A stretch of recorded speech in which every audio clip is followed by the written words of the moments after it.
ሲኤምሲ ወደሚገኘው ባለ አንድ መኝታ ቤት አፓርትመንቱ ሄድኩም። ቤታችን ቅርብ ለቅርብ ቢሆንም እንኳን የባቡር መንገድ ለይቶታል። ነድቼ ለመሄድ ስል ወደ ጉድሾ ላይ የሚሄደውን መንገድ እይዝና ሳሊተ ምሕረት ቤተክርስቲያን ዞሬ የሄድኩትን ያህል እንደገና መመለስ ይኖርብኛል። በጓሮ በኩል ለመግባት የሚቻልና 3 ደቂቃ እንኳን የማይፈጅ ቢሆንም በር ላይ የሚቀመጡት ጥበቆች መኪናሽ የመግቢያ ስቲከር ስለሌለው አይገባም ይሉኛል። በደህና ቀንም ከዘበኞቹ ጋር ተስማምቼ አላውቅም። ገና ሲያዩኝ እንደ እብድ ያደርጋቸዋል። በዚህም ምክንያት ወደ እርሱ ቤት መሄድ ሳስብ ልቤ ከወዲሁ ፍስስ ይላል። እንደዚያም ሆኖ ግን አልቀርም። ሳንኳኳ ከፈተልኝ። አቶ ጀይሉ እዛ ነበረ። በሌላ ቀን እንግዳ ካለ ይነግረኛል። በተለይ ብርቱካን ሚደቅሳ ቤቱ የምትመጣ ከሆነ አይ እንግዳ አለብኝ አልችልም ይላል በግልጽ። ሲጋራ አብራው ልታጨስ ትመጣለች። ሲጋራ አብራችሁ ታጨሳላችሁ አይደለም አልኩት አንድ ቀን። ምን አገባሽ? ወይንስ ትጠጡ የለም? ምን ቸገረሽ አንቺ? ፖለቲካ ታወራላችሁ? አናወራም። በተቻለን አቅም ፖለቲካ እንዳናወራ ሁለታችንም እንሸሻለን አለኝ። አንተ አሁን ከፖለቲካ በስተቀር ሌላ ምን ይጥምህና ሌላ ወሬ ታወራለህ? ሳቀም። እንግዳ አለብኝ ብሎ በቤቱ እንዳልሄድ የሚከለክለኝ እርሷ ካለች ብቻ ነው። አቶ ጀይሉ ከተቀመጠበት ተነስቶ መራቲቲ አለኝ። አሪሲዎች ይጠሩኛል ባልኩት ስም። ግዙፍ ነው። አይኖቹ ደብዘዝ ያለ ሰማያዊ የሚመስል ቀለም ይዘዋል። ቆዳው ጥቁር ነው። ነጭ ሪዝ አለው። የራስ ጸጉሩ ከግንባሩ ጥቂት ገባ ያለ ሲሆን ረጅም ነው። ለመሄድ እየተዘጋጀ ነበር የደረስኩት። በሌላ ቀን በቤቱ ግብዣ ቢጠራን ደስ እንደሚለው ነገረኝ። የሚኖረው አሜሪካ ነው። ሳልመለስም ሳልጋብዛችሁ አለም። ተቀበለን። ወጥቶ ሄደ።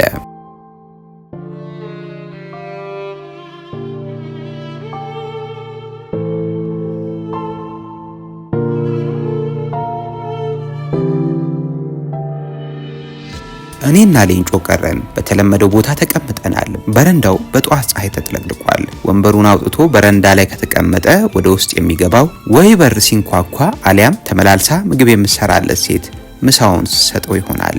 የፕላስቲክ ወንበሩ ላይ ተዝናንቶ ከፊት ለፊቱ መስኩን እያየ ይቀመጣል። ሲጋራ በየደቂቃው ይለኩሳል። ሲጋራ ሰው ሊገል ይችላል የሚለው ሳይንስ በእርሱ ላይ ግን እውነት መሆን ሳይችል የቀረ ይመስላል። ፍጹም ጤነኛ፣ ማሰብ የሚችልና ቀልድ አዋቂ ሰው። አሁንም ሲጋራ እየለኮሰ አጠገቤ ቁጭ ይላል። ስለምወደው ጭሱን እየጠጣሁና የቤቱ ዘበኞች ቁም ስቅሌን እያሳዩኝም እርሱ ቤት መሮጤን አልተውኩም። እስከ ግማሽ ድረስ ውሃ የያዘ የፕላስቲክ ውሃ መያዣ አጠገቡ ያስቀምጣል። አጭሶ ሲጨርስ የቀረውን ቁራጭ ይነክርበታል። ከዚያ ቀደም እንዲህ ያለ ነገር አይቼ አላውቅም። ነገሩ ሲያዩትም ደስ አይልም። እንደ ሲጋራ መተርኮሻ የኮዳ ውሃን ይጠቀማል ማለት ነው። 2 ሰዓት አጠገቡ ከተቀመጣችሁ እቃው በሲጋራ ቁርጥራጭ ይጠቀጠቃል። ከትንፋሹ እኩል ሲጋራ ያጨሳል። ዛሬ ብዙ አላጨሰም። አፍንጫውን ግን በመሐረም ማበሳ በዛ። ጃዋር ድርጅት እንዲያቋቁም እየነገርኩት ነው። መንግስት እንዲሆን ነው አልኩት። እኔ እኮ ደስ ይለኛል፣ ያስባል፣ ድርጅት ቢመሰርት ይሻላል። በየትኛው ዲሲፕሊን አልኩ መልሼ። ገላመጠኝ። ጎበዝ ልጅ እኮ ነው አንቺ።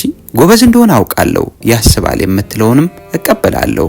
ያልኩት በየትኛው ዲሲፕሊን ነው? ድርጅት መመስረት አለበት፣ ተስፋ ያለው ነው። ሌንጮ በእናትህ አልኩት ትክት በማለት። ጃዋርን እኔም አንተም እናውቀዋለን። ድርጅት መመስረት የሚያስችል ዲሲፕሊን የለውም።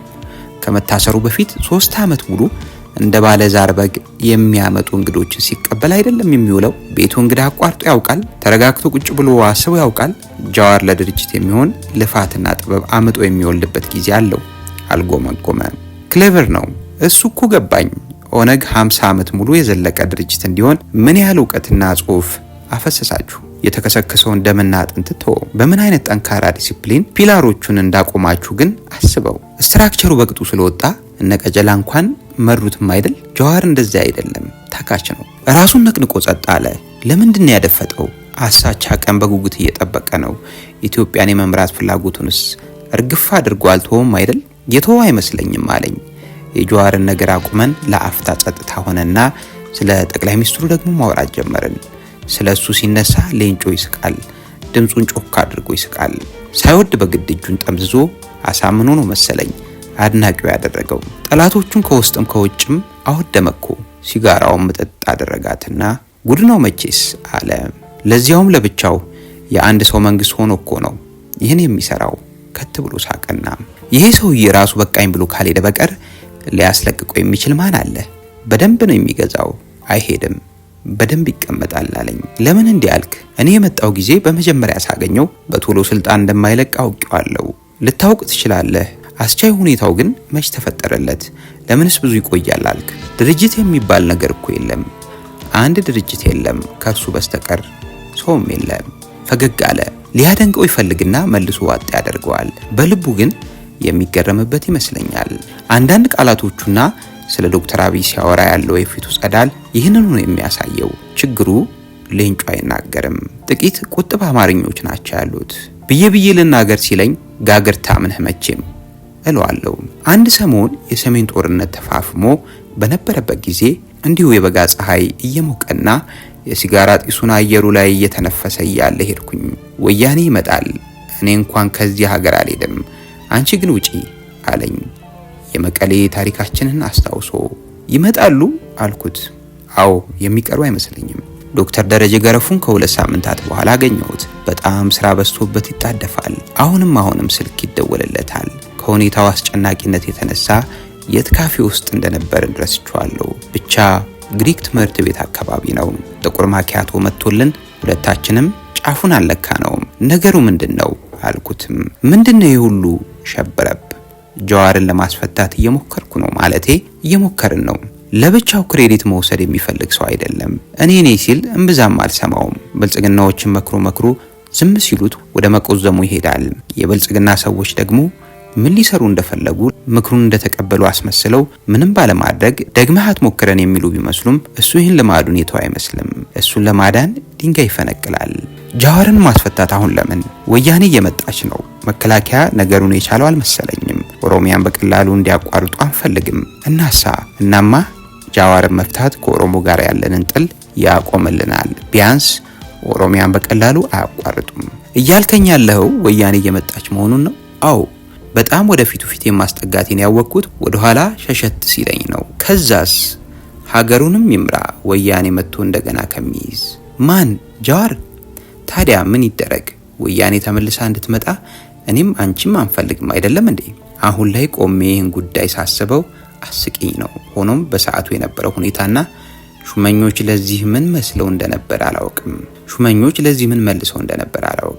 ደረጀ ለመንግስት መረጃ ቅርብ ሰው እንደመሆኑ ይህን ያህል ያሰጋው ጉዳይ ከባድ ቢሆን ይመስለኛል። ወደ ቤቴ ሲሄድ 2 ጊዜ ቀላል ግጭት ተጋጨው። አንደኛው ወደ ኋላ ሲሄድ ከተቀመጠ የድንጋይ ቱቦ ጋር ሲሆን፣ ሌላው ታክሲ ነው።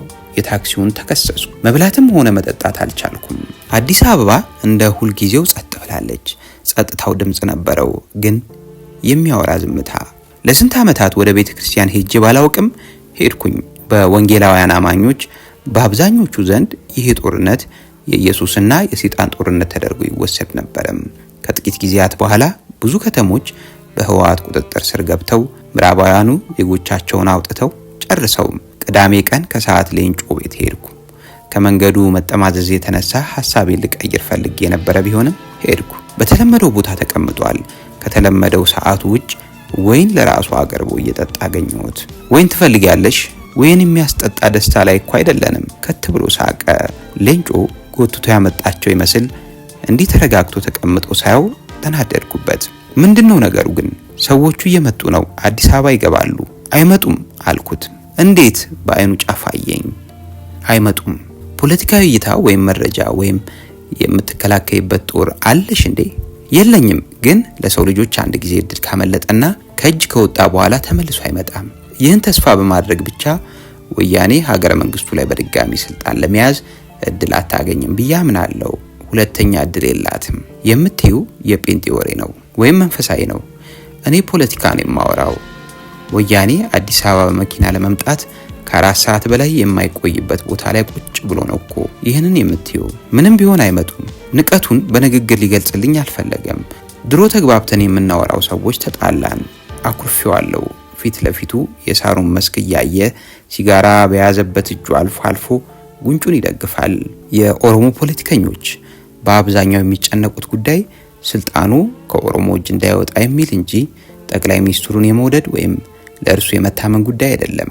ከሌንጮ ጋር የመጨረሻውን የወን ቅዳሜ ከማሳለፋችን ከ3 ሳምንት በፊት አንድ ባለሀብት ጓደኛዬ ደወለልኝ። እንኳን የሀገር ግማሽ የያዘ ባለሀብት ቀርቶ 2 መኪና ያለውም ይደነግጣል።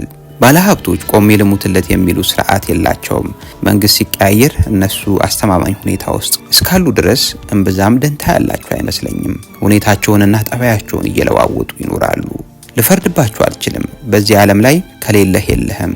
ከስልጣን ቀጥሎ ሌላ ብዙ ሁኔታዎችን የምንቆጣጠረው በገንዘብ ነው። ባለሀብቱ የደወለልኝ የሚዲያ ሰው በመሆኗ መረጃ ታገኛለች ብሎ እንደሆነ ይገባኛል። ቢሆንም በሰዓቱ ስለ ሰሜኑ ጦርነት እዚህ ግባ የሚባል መረጃ አልነበረኝም። ምን እየሆነ ነው? አላውቅም።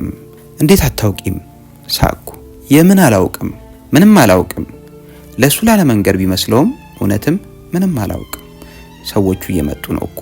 እንደዚያ ሲባል እሰማለሁ። ገፍተው የሚመጡ ከሆነ እርሱም ይሄዳል። ማን ነው የሚሄደው አልኩት። አብይ ነዋ። ምን ያደርጋል? ያው ይጠፋል። አይሄድም አልኩት። እንዴት አይሄድም? በጭራሽ አይሄድም። በምን አወቅሽ? እንዴት እዚህ ሲመጡ አይሄድም? አብይን ከንግግሮቹ ከኃይለኝነቱና ከቃላቱ ተነስተህ እንዴት አታውቅም? ወንበር ጥሎ የሚሄድ ሰው አይደለም፣ እርግጠኛ ነኝ። እናስ ምንድነው የሚሆነው? ደም መፋሰስና እልቂት ይሆናል እንጂ ከቢሮ ተራምዶ አይሄድም።